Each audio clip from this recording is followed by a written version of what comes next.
రాకేష్ రెడ్డి గారు మొన్ననే graduate MLC ఎన్నికల్లో పోటీ చేస్తున్నారు.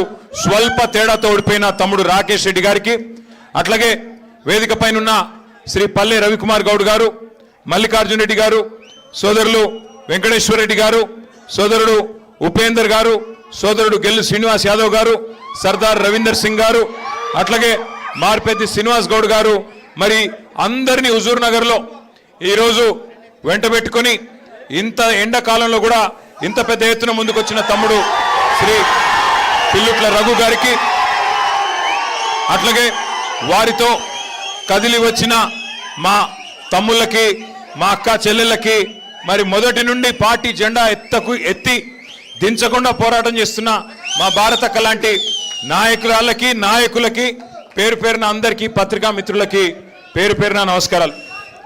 చాలా సంతోషంగా ఉంది మీరు ఇంత దూరం రావడం, అట్లాగే ఇంత బ్రహ్మాండంగా మరి పోరాట స్ఫూర్తితో దుర్మార్గ కాంగ్రెస్ ప్రభుత్వాన్ని, ఆ ప్రభుత్వంలో పనిచేస్తున్న మంత్రులు, ముఖ్యమంత్రిని మేము ఎదుర్కొంటాం, మీరు మాకు అండగా నిలబడండి అంటూ మీరు ఇక్కడ పోరాట స్ఫూర్తిని ఏదైతే ప్రదర్శిస్తున్నారో ముందుగా శిరస్సు వంచి మీకు నా అభినందనలు తెలియజేస్తా ఉన్నా.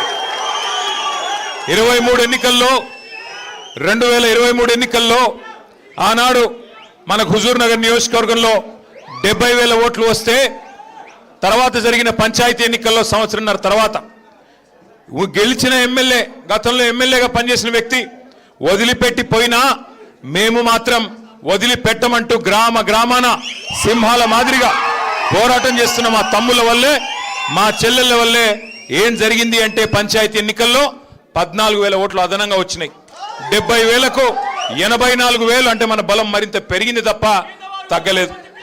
మనను వదిలిపెట్టిపోయిన వాళ్ళు, ఆ ఎమ్మెల్యే గారు ఎవరైతే ఉండేనో గతంలో వదిలిపెట్టిపోయినాడు, కనీసం సొంత ఊర్లో ఉన్న సర్పంచ్ గెలిపించుకోగలిగినాడా?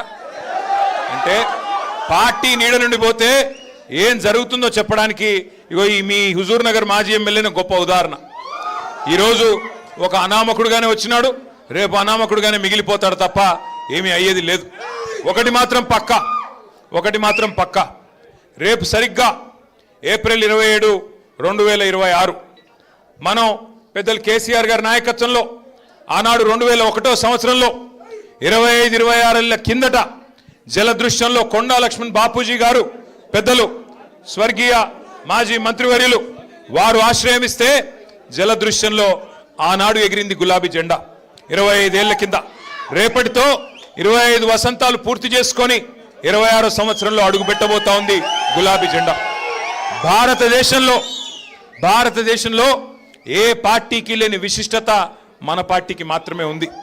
అది ఏంది అంటే మొదటి 14 ఏళ్ళు ఉద్యమ పార్టీగా, ఆ తర్వాత 10 ఏళ్ళు అధికార పార్టీగా, గత 2.5 ఏళ్ళు ప్రతిపక్ష పార్టీగా 3 పాత్రలు సమర్థవంతంగా పోషించిన ఒకే ఒక్క పార్టీ బీఆర్ఎస్ పార్టీ.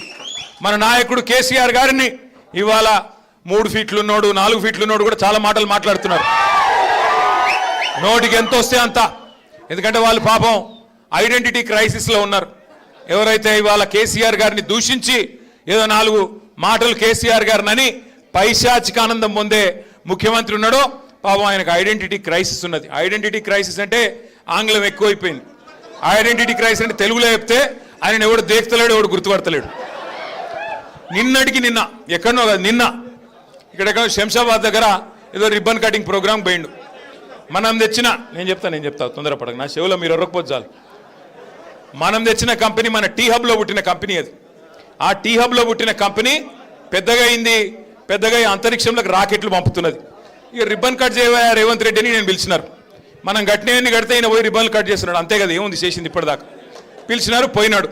సరే పోయినాడు, ఏదో పోజులు కొడుతూ అక్కడ నిలబడి అట్లా పోజులు కొడుతున్నాడు. ఆఖరికి అక్కడ పిలిచే యాంకర్ అమ్మ ఉంటుంది కదా, ఆ అమ్మాయి ముఖ్యమంత్రి గారు అని చెప్పి శ్రీధర్ బాబు పేరు చెప్పింది తప్ప ఈయన మాత్రం గుర్తుపట్టట్లేదు. ఇది మొదటిసారి కాదు, చివరిసారి అంతకంటే కాదు. 2.5 ఏళ్ళు అయిపోయింది. యాంకర్లు గుర్తుపెట్టుకోవట్లేదు, యాక్టర్లు గుర్తుపెట్టుకోవట్లేదు, ఎవడు గుర్తుపెట్టుకోవట్లేదు ఆయన పేరు. ప్రజలైతే ఆయన పేరు తీస్తేనే బూతులో వర్షం కురిపిస్తున్నారు. నేను చెప్పట్లా ఇది, మీరు కావాలంటే ఆ యూట్యూబ్లో సోషల్ మీడియాలో చూడొచ్చు. ఎవరన్నా పోయి ఆయన ఎవరు ఉండే ఆయన పేరేంది అనగానే ఆయన పేరు చెప్పకు, ముఖం తిప్పుకుంటున్నారు. చివరికి హుజూర్ నగర్ పాత నల్లగొండ జిల్లాలో 12 సీట్లుంటే ఆగురా అయ్యా చెప్పని, పాత నల్లగొండ జిల్లాలో 12 సీట్లుంటే 12లో 11కి కాంగ్రెస్ ఎమ్మెల్యేలు గెలిపించినారు ఉమ్మడి నల్లగొండ ప్రజలు. సరే, కారణాలు ఏమైనప్పటికీ జరిగింది జరిగిపోయింది. కొంత మన తప్పు ఉండొచ్చు, కొంత మన ఎమ్మెల్యేలు గతంలో పోటీ చేసిన వాళ్ళ చిన్న చిన్న లోటుపాట్లు ఉండొచ్చు, పొరపాట్లు ఉండొచ్చు, చిన్న చిన్న మరి అసంతృప్తులు అక్కడ ఇక్కడ ఉండొచ్చు. నేను కాదనట్లేదు, మేము కూడా మనుషులమే, ఆడినో ఎన్నో తప్పు చేసే ఉంటాం. అందుకే ప్రజలు ఆ తీర్పిచ్చారు, అందులో వేరే అనుమానం లేదు. కానీ విచిత్రం